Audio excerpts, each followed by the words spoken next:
Hello. Hello. How are you? I'm doing pretty well. I have nothing to say. Like, life is just fine. I worked a lot of hours. Now I'm not working. There you go. It's my weekend. Yeah. Nice. Well, welcome to your weekend. Thank you. I love, particularly that we're recording on Mondays, on a Monday, and I love Mondays because I get to record with you. I get to translate with my friend. I get to edit last week's episode. I get to get ready for sermon prep. It's a lot of theological discussion, book reading, Bible reading. It's just a good day. So I'm at the beginning of it and I'm looking forward to it. That's awesome. Yeah. How are you? I am doing great. My daughter started horseback riding camp today. So it makes for a slightly complicated week because it's means there's an extra drop off and pickup every single day of the week. But nevertheless, we are in a place where my daughter gets to go to horseback riding camp, and I love that. And my son is just drove off to work just before we started recording. So I'm enjoying this phase of parenting when my children have semi-independent lives. Yeah.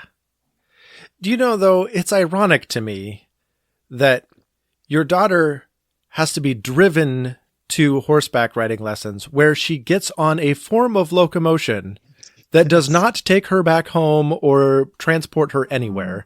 It's and then so true. You have to go pick her up. Yeah. Can't you just take the horse home? I wish. She probably wishes too. Yeah. But whenever the apocalypse comes and electricity ceases to work, she will be far more prepared than the rest of us. Yes. Yes, I suppose so. So I'm looking forward to that. I'm not, but okay. All right. Well, apocalypse and horseback riding is not today's topic. So what is?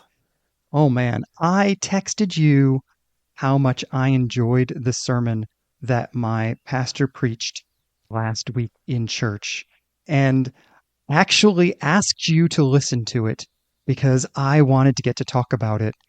We have at my church been going through the book of Luke. We are on chapter 10. We started, I think, 9 or 10 months ago, and we have just been slowly and very meditatively going through the Gospel of Luke, trying to really wrap our minds around what Luke is trying to say. And we got to what may be one of the two most famous texts in the entire Bible. I think the two most famous texts in the Bible probably are Psalm 23 and the Good Samaritan. Does that seem fair? I think John 3:16 deserves a place somewhere in there. Ooh, yep. And maybe the Beatitudes, which we did recently as well.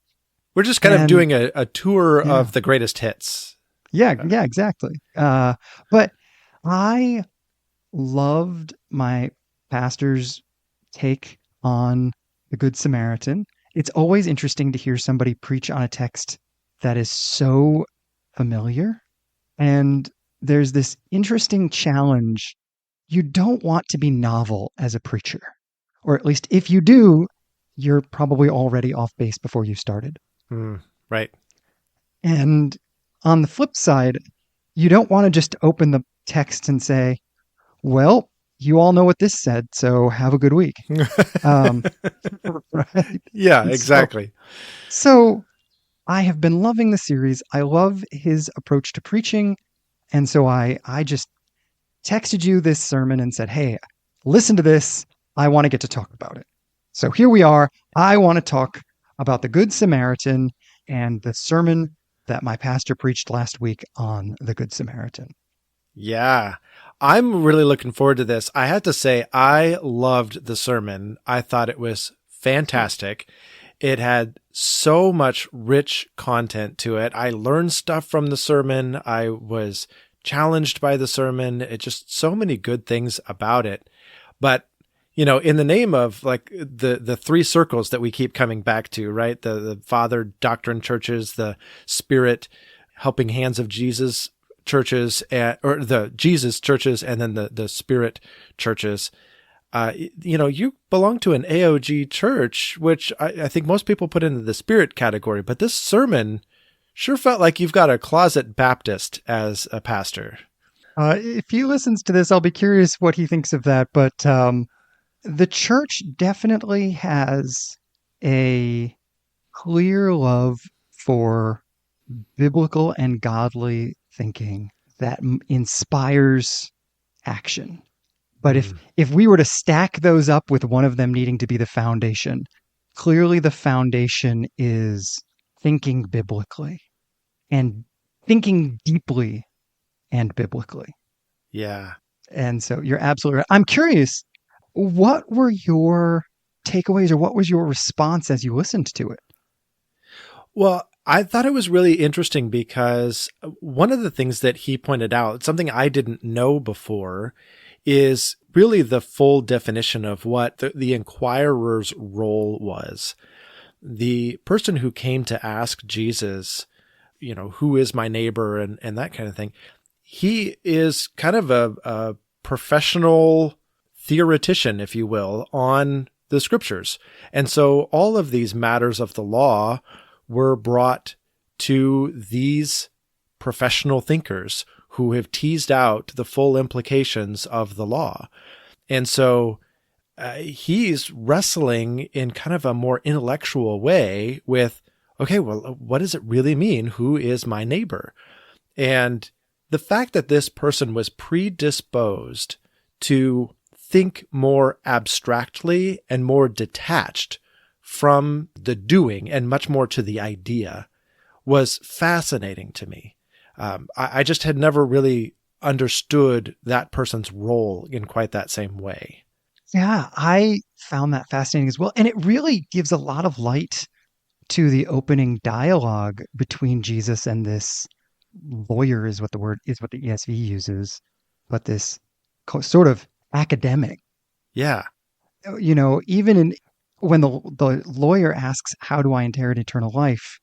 for Jesus to just sort of respond with, "What's written in the law? How do you read it?" rather than taking a swing at it himself, is in the context of an academic sort of debate that is being enjoined. It's almost like Jesus doesn't take the bait. Or that Jesus is well versed in this type of thing and just says, okay, let's go there. How do you read this? Mm, And I found that really fascinating to just like, Jesus knows how this dialogue goes. All right, yeah. what are your foundational assumptions here? How do you put all of the pieces together? And honestly, he gives a great answer. He gives an answer that Jesus himself gives. And so Jesus is like, yeah, great, good answer. Go do that. So I think it's fascinating. I think that was the first fascinating part of the whole sermon for me was in some ways I found it reminiscent of some of the things that you and I like to do. We sit Mm-hmm. around and kick around ideas and try to understand scripture and what does it really mean? And, we kind of sometimes have these detached ideas and we're trying to wrestle with them. But what I hope is that we also bring it back down to real life nitty gritty, like, okay, then how do we live this out? And clearly that's what Jesus turns and does with this person. And I don't know that that was necessarily a part of this person's habit, or maybe not in at least quite the same way. Yeah.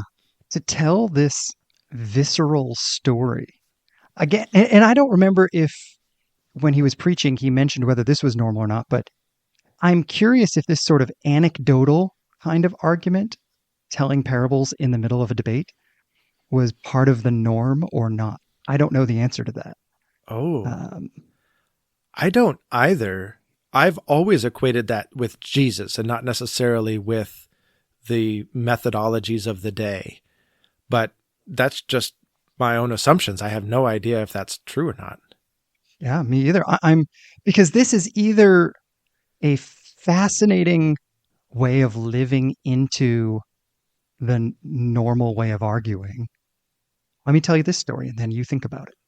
Or it is Jesus just blowing the cover off the standard arguing approach, right? And I just have no idea which one it is. Well, even if it were a common device, Jesus is clearly a master of it. Right before you and I jumped on to record this podcast, I was translating in Matthew with my friend John, and we were dealing with, the laborers in the field, and Jesus agrees to pay them each a denarius, and then he keeps hiring guys all throughout the day and even down to the final hour, and he pays them all a denarius, and the guys that were hired first are like, what the heck? And John and I were marveling at the fact that Jesus uses such an earthy story that we can relate to 2,000 years later. And we're both like, I would have been just as irritated as these guys, right? Like this is not fair. And I think Jesus grasped inherently how unfair that was and how people were going to be able to relate to that. And then he used that as a springboard for his own methodologies, his own intentions, what his own teaching. And so I just feel like even if this was common, Jesus was clearly a master of it because we're still wrestling with this stuff 2,000 years later. Absolutely. Well, and you hit on, I think, what is one of the most important sort of interpretive moves in reading the parables, which is, which character's shoes am I stepping into here? Yeah. And I think that's fascinating with that other parable, the parable of the farmer and the tenants. Even in that, you instinctively step into the shoes of the quote unquote unfairly paid hard workers, which is clearly what Jesus is setting us up to do. Right. But if we took the time to put ourselves in a different set of shoes, and we put ourselves in the shoes of the workers who only had to work 1 hour and got a full day's wage, well, yeah, that feels a little different. That feels pretty amazing. And so I think that's the beauty of the parable is like you instinctively put yourself in one place, but then you're invited to stop and go, but wait a minute, what might it feel like to be in a different person's shoes in this story? And how does that change how I view the whole story? Yeah, well, and I'm curious how you think that relates to the sermon and the parable of the Good Samaritan as he was preaching it. Well, yeah, I mean, I think it relates directly to the way your pastor preached it. It's so fascinating that both of these things are happening for me on the same day, right? I actually got up early this morning. I listened to the sermon, then I was translating, and now we're recording, and it's all, again, both these stories are coming together to say, which shoes are we invited to step into here? And I think that was your pastor's point, that the language shifts in the story such that you're invited to see the story through the lens of the person who was beat up and who acted toward you like a neighbor. And that's very different. And I don't think I don't tend to read the story that way, but I think he makes a really good point. Yeah, I was really intrigued by this. I think, at least for me, maybe for most of us as followers of Jesus, maybe for all people, it's so tempting to think of myself as the good person who's doing somebody else a favor, right? Yeah. As reflected in the lawyer's initial question. Okay, then who's my neighbor? What an academic, detached question. Yeah. And what a presumptuous question, which I'd never caught before. As if I'm all set. And so my real spiritual question needs to be, who can I do a favor for? Yeah. Right? Like there's just a level of assuming that I have it all together. I'm all set. I don't need anything. You know, you can almost hear the haughty accent. All right, then who's my neighbor? Right? Yeah, right? Yeah, who am I supposed to help? Because clearly I don't need the help. So who am I supposed to help? Exactly. And Jesus just flips that on its head, and you land in this story being the beaten up person in desperate need of help. Yeah, I really like how your pastor keyed in on the shift in language at the end of the parable, where Jesus says, "So who acted like a neighbor to that guy?" It changes the question entirely. It's no longer, "I have it all together. Who am I supposed to go bless?" It's, "I'm beat up and mugged. Who's going to be my neighbor?" Yeah. And as an interesting caveat, he was telling me just yesterday when I was at church, he said a lot of more liberal commentaries just assume Luke messed it up at the end. Hmm. They assume he transposes the question wrong. Jesus' question should have matched the lawyers at the beginning, and Luke just messes it up. That's so fascinating that that would be the assumption. That seems contrary to everything we see in the Gospels. I feel like every single time we want Jesus to zig, he zags. He's constantly going in a direction where we're not expecting. Absolutely. Well, and to subtly and powerfully undermine the lawyer's confidence in his own goodness seems very consistent with Jesus. Yeah. No, no, you think you're the scribe walking by, but you're not. You're the guy who got beat up and is lying nearly dead. Yeah, I definitely think we're invited to step into those shoes. I'm wondering, though, at the entire time I listened to that portion of the sermon, I was wondering how it accords with the next line that Jesus gives, which is, "Go and do likewise." Mm. I mean, if your pastor's interpretation is correct, and I think there's a lot of merit to it, how does it accord with "go and do likewise"? That seems to indicate we're to go and be like the Samaritan. Yeah, and I wonder if this is, and this is, I'm shooting off the cuff here. Certainly, I don't think the point of the sermon was you are off the hook. You don't have to be a good Samaritan. Sure. Right. I think it was the kind of the order of operations that's being readjusted here in terms of if you want to be a person who shows mercy, the first step is to recognize yourself as someone who has received mercy. Or at the very least, is in desperate need of it. Yes. And this rings true to me, A, in real life, and B, theologically.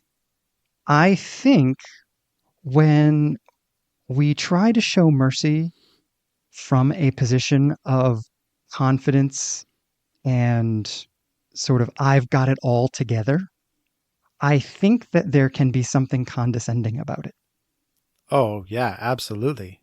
On the flip side, I think that if all we do is recognize our own need for mercy and try to show mercy out of our own lack, I think it can become easily something in the realm of codependent.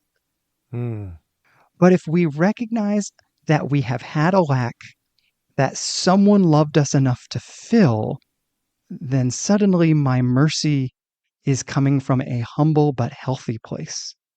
And that is the go and do likewise, I think. So if I'm hearing you right, it's almost as though we're invited to stay in the shoes of the unnamed beat up person who received help from his neighbor that he would have never expected to be his neighbor.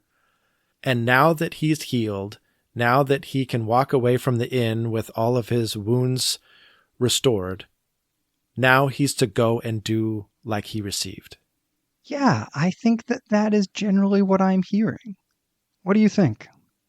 I mean, it certainly helps me put those those two statements next to each other, right? Who do you think was a neighbor to the one that was beat up, and go and do likewise? I think it helps me put those things together and gives me more confidence than I even had before about this interpretation of the parable.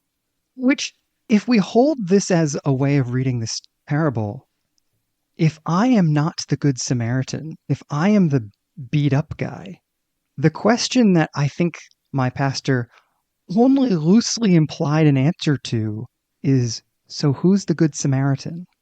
Hmm. Who's the one who's actually unexpectedly showing mercy? Is that Jesus? Is that what you're saying? It appears to me that that may be, I don't want to go so far as to say what Jesus was saying, but a way of reading it. There is something certainly unexpected about Jesus being the one to fulfill all of God's promises. So there's an unexpectedness that matches up. And certainly that is where we ultimately end up receiving the mercy that brings us to health. So, like, theologically, you can draw those lines, right? Or you can connect those dots. But what do you think about that? It's such a brand new thought to me that I'm not really sure what to think of that. But I mean, sure. Yeah. I mean, it seems logical if that's how we're reading the parable, that if we're the beat up one, who do we get our mercy from? Well, it's Jesus. And it would have this interesting, if by creating the story such that the Good Samaritan is the merciful character, one of the points is you will receive mercy where you least expect it. And the good, quote unquote, good person is sort of hidden in plain sight. And that too would be nearly blasphemous if Yahweh's Messiah is reconstituted in this story as a Samaritan. But it also is a really potentially brilliant analogy. One of the things that Chase has been saying, Chase is my pastor's name, throughout the Gospel of Luke, is how often Jesus is having to dismantle expectations in order to be seen for who he truly is. And this story could easily be a brilliant way of dismantling expectations about where mercy is going to come from. Right. Well, and I think about it particularly from the lawyer's perspective, the inquirer's perspective. Why did he come to Jesus at all? Did he come to Jesus because he saw Jesus as some sort of superior rabbi who was going to have a good answer? Or did he come testing Jesus to see if his theology was sound? And I think Jesus had this reputation among the professional church people that he was kind of a rogue preacher that was distorting the Old Testament, that was not living according to all of the specialized rules that all agreed that was super important. And he was pointing people in a direction that the church officials were not pointing people.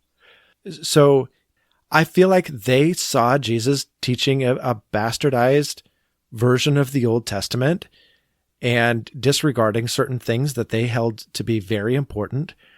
And so, I mean, I think that just makes Jesus the Samaritan in the story, the half-breed that doesn't really get it. Well, and it even, you come to this idea of half-breed. To what degree was Jesus' parentage still being questioned by his adulthood? Oh, yeah, that's fascinating. Right? Clearly Mary got pregnant before she got married. Right.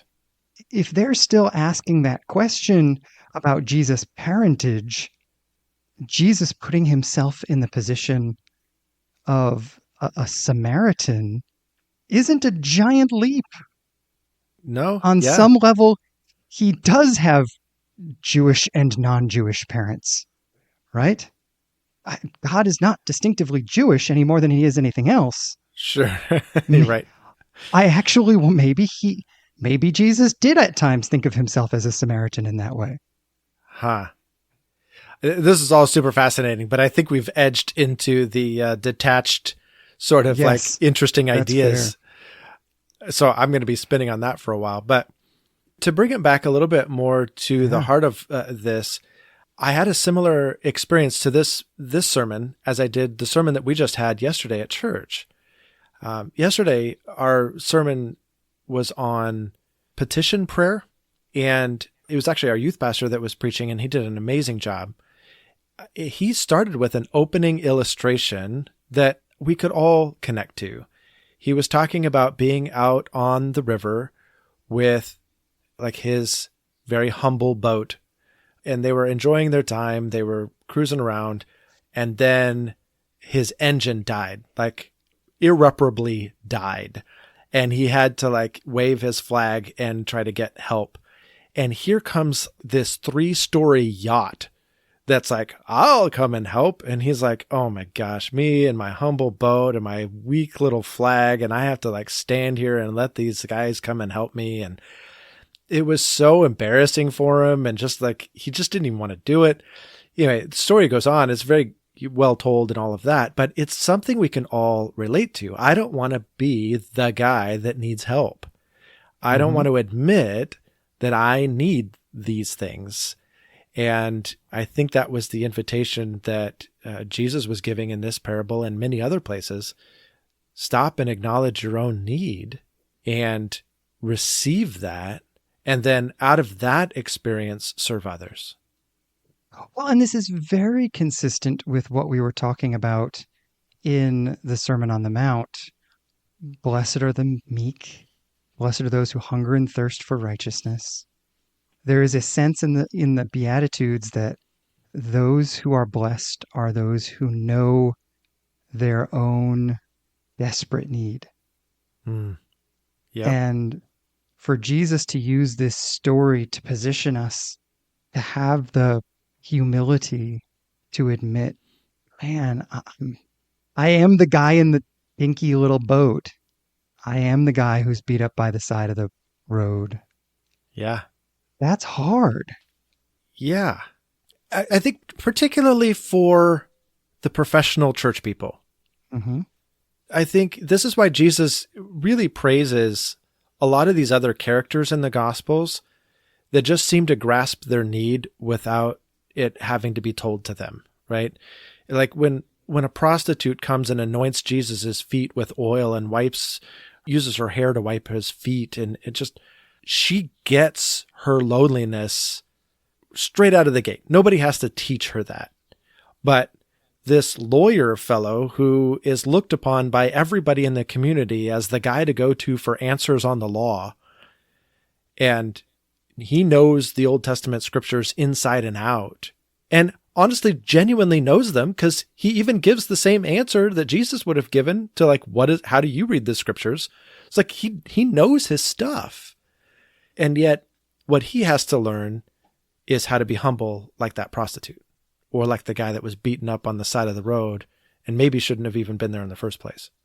Yeah, exactly. And this sort of unself-conscious humility in response to Jesus has been one of the running themes that our slow, meandering way through Luke has really exposed. You have early on, you have the teachers of the law again who are like coming to question Jesus, the people in his hometown who are expecting a certain kind of sermon when he preaches among them, and the other towns that are looking for miracles and having a sense of being due the miracles that all the other towns got, and all this sort of expectations piled on Jesus. And in the middle of all of this, Jesus calls Peter, and Peter just comes to Jesus and drops to his knees and just says something to the effect of, I'm not worthy. Hmm. Like, I shouldn't even be in your presence. Again, this sort of unself conscious response that even later Peter, and I think this is indicative of the challenge you're describing. I don't know that Peter maintains that ability to respond. The longer he knows Jesus, the more he ends up thinking of himself as one of the guys who ought to know things. Yeah. Yeah. That's honestly, this is so funny. We're actually double recording today. And as soon as we finish this one, we're going to record one of our Revelation episodes. And this is actually a thought that I'm going to talk about in the Revelation episode. I think that's what Eugene Peterson encourages us to see worship as doing. Worship is kind of the linchpin that helps us maintain proper perspective, that our desperate need and God's gracious gift, they kind of come together in the act of worship. You can't worship somebody or even something unless you see it as in some way greater than you. Mm-hmm. And the flip side of that is true. It's not just that it's, or in this case, he is greater. It's that you are less. Yeah. You know, there is not just a deep respect for God, but a deep humility about me that is required. Yeah. I think this story invites us into that place. You know, like if I pause and instead of asking, which of the three characters am I most like? If I start asking myself, in what way am I beaten, broken, and unable to move forward? It offers me an answer to where I can invite God to act in my life. Yeah. Rather than where I can act in someone else's life. Well, and I think that's the beauty of the Psalms as well. And we're right in the middle of this Summer in the Psalm series. And I think the psalmists get this right consistently. Mm-hmm. Here is my need. You are the one I come to. I acknowledge that you are the one that is going to come meet my need. And then I will praise you. That is kind of the order of nearly every psalm. Here's my need. You're the guy I go to. I praise you. Hmm. It's the right order. And bringing that to God, you know, over and over again, I am struck by the fact that the Psalms, they are a redirected emotional output instead of taking action myself and instead of gossip, which are what I think we are often prone to do. Yeah. I'm going to vent about this by talking to somebody. I'm going to fix this myself. And the Psalms take all the emotional energy, all the angst, frustration, hurt, anger. And it shocks me on some level that we are shocked by the Psalms, but not shocked by gossip. Right? Right. We are shocked by the Psalms' very edgy language towards God, but not shocked by the host of times we have taken that same angst into our own hands in order to act in foolish ways. Yeah, I never thought about it that way, but you're exactly right. We're surprised when we take that energy and turn it into a prayer, which should be our natural experience or should be our natural inclination, but it almost never is. No, I think I could very easily see someone saying, well, that doesn't come naturally to me. It doesn't have the same cathartic experience for me as talking to my best friend or, you know, whatever. And I think the answer is, yeah, that's why it needed to be in the Bible. We need to retrain ourselves to do things that are not natural because they are healthier and better, but that doesn't necessarily mean they're natural. Right. Well, this is the motivation for our Summer in the Psalms series, right? Mm-hmm. Let's get this mentality embedded in us by reading the Psalms together every year. Exactly. Year after year after year. So before we get to our Summer in the Psalms thoughts, I want to invite the audience to participate in this conversation. You can always connect with us over social media, on Facebook, on Instagram, but whether you connect with us or whether you connect with a friend, engage in this thought. What does the Good Samaritan story invite us to do? Whose perspective are we invited to take? And how does that work out in the real world? I'd love Mm. to engage with you or have you engage with someone else about that very idea. Yeah, absolutely. I would love to hear your thoughts on that. And since we're talking about the Psalms, Josh, I'd love to hear your Summer on the Psalms thoughts for this week. Yeah. So my Did I thought say is, Summer on the Psalms? I don't I think know. I said Summer on the Psalms. We're going to Summer in the Psalms thoughts for this week. Well, on that score, and in this way, I'm going to answer your question. I honestly have just a really simple thought, and that is not necessarily about the Psalms, but much more about the methodology. I have learned that to really grasp the Psalms, I need to read them in print. I have listened to the Psalms quite a bit, and the narration goes by too quickly. Mm, I think poetry in general, and the Psalms in particular, invite you to dwell or stay with a thought a little bit longer. And I never know when that pause is going to be required, right? A word might stick out, or a phrase might stick out, or the sum total of the psalm to that point may be sticking out. And I just need to stop and I need to linger with that, which is interesting that so often in the Psalms you have that Selah, which a lot of people say just means pause. I think it just requires a pause, and listening to the Psalms has not done it for me. I've really learned I need to be reading them in print, and sometimes in a couple of different translations, and sometimes I found actually on my phone I can put like the ESV on the top part of my phone and then the Hebrew Bible on the bottom part of my phone. And so for the most part, I'm just reading the ESV, but occasionally I'm like, wait a minute, what word are they translating there? And I can jump down to the Hebrew, and that's been really, really fun. Just helped me engage with the ideas a little bit more deeply. So yeah, that's it. I need to read in print. That's my thought this week. that totally makes sense to me. And I love the fact that you're interested in reading slowly because I think some things are written to be read slowly.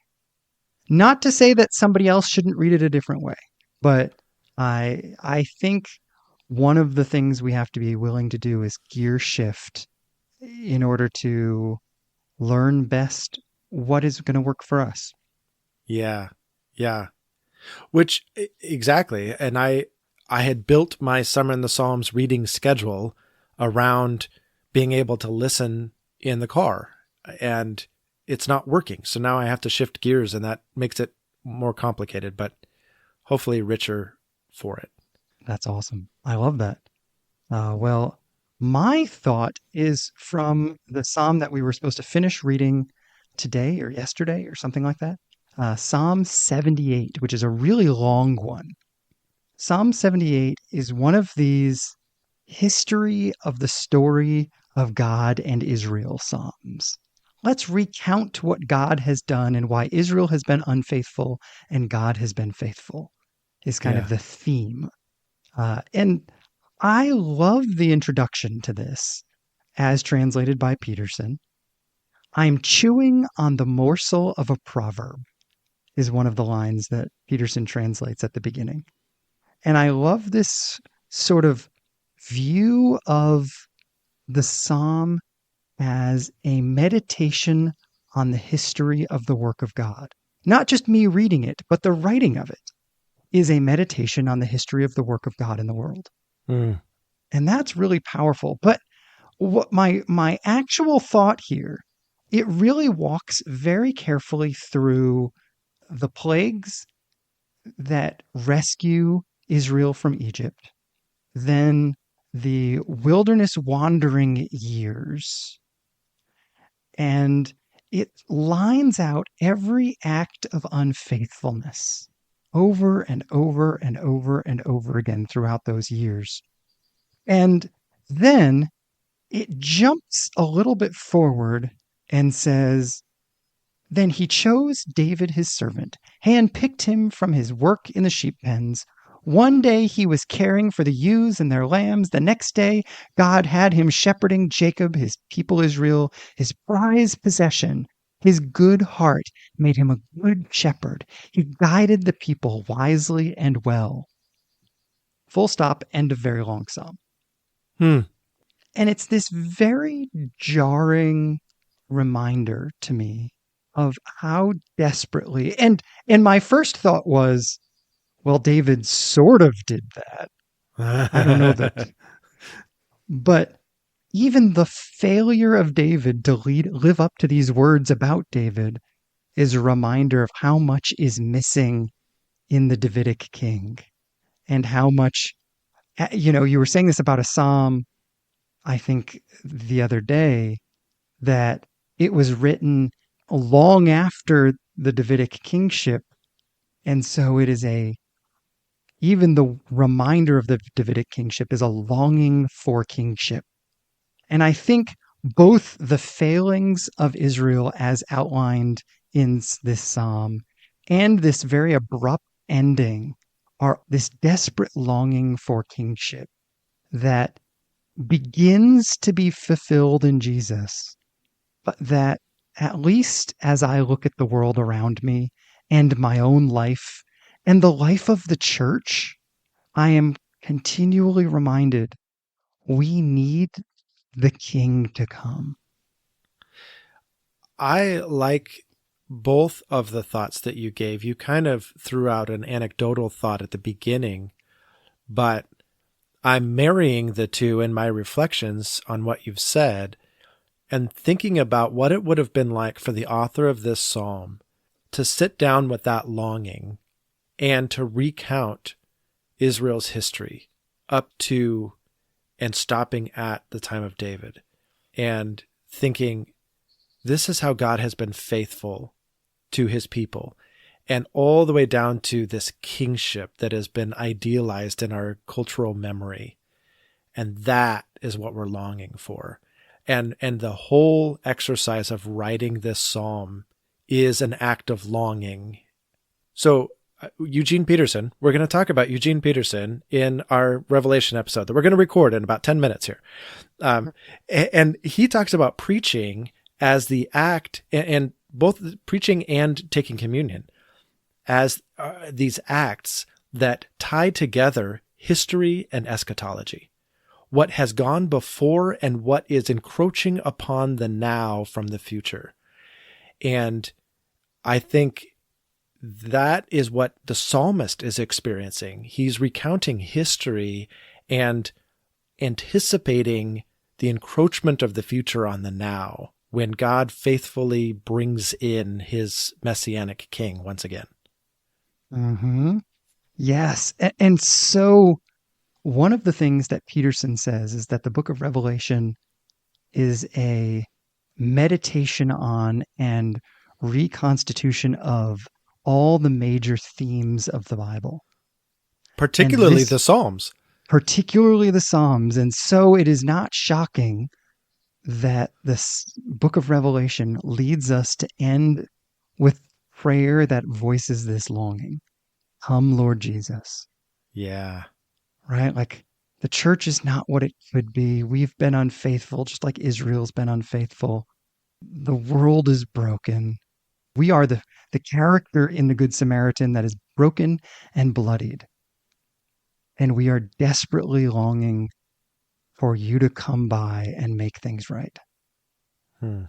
How'd you like that for a tie-in? I just wrapped it all up neat with a bow. That was amazing. You tied together our Revelation study, our Psalm study, and this episode all in one little fell swoop. That was... And I astound myself. Yes. Yes. Would you like to I demoralize yourself? Yes. Are you ready for a Which Josh question? Yeah, let's do it. All right. Which Josh has a redneck recliner? That is me. I have a redneck recliner. So first of all, I got to tell you the history of this recliner. I bought this recliner just before I started seminary. And I very intentionally bought this recliner as like, this is the place where I'm going to sit and do my massive amounts of reading. And I did. Like, I am very well acquainted with this recliner. I have spent hours sitting in this recliner reading books. I cannot count the amount of time I've spent in this recliner. So it's well worn. It's well loved. And the other day I went to open the recliner. Like I pulled the little lever and it snapped. Not the actual, not the actual lever, but the tension cord in the inside of the recliner that connects the handle to the actual lever mechanism. Like that whole tension cord just snapped. And so now you can pull the handle all you want and it does nothing. And so I was like, oh, that stinks. I mean, I only paid $100 for this recliner. This is not like the world's most expensive purchase, but like I have spent a lot of time with this thing. And so I was like, I don't know that I can use this anymore. And then my 20-year-old son comes along and he's like, I got this. And he finds like some baling twine kind of stuff and like ties it to the release mechanism and then like strings it out the back of the recliner and ties a loop into it. And so now rather than pulling the handle, you just like reach behind you and pull this little loop. My goodness. Yeah, it is phenomenal. And so now I am still using my $100 recliner that is a little more redneck than it used to be. That's great. What I am picturing more than anything else is the smile and look of pride on your son's face when he had successfully fixed this. Oh, yeah. Oh, yeah. Like one of those stupid grins that's like, this is awesome. Except that I don't want to call it a stupid grin because I stink at fixing things.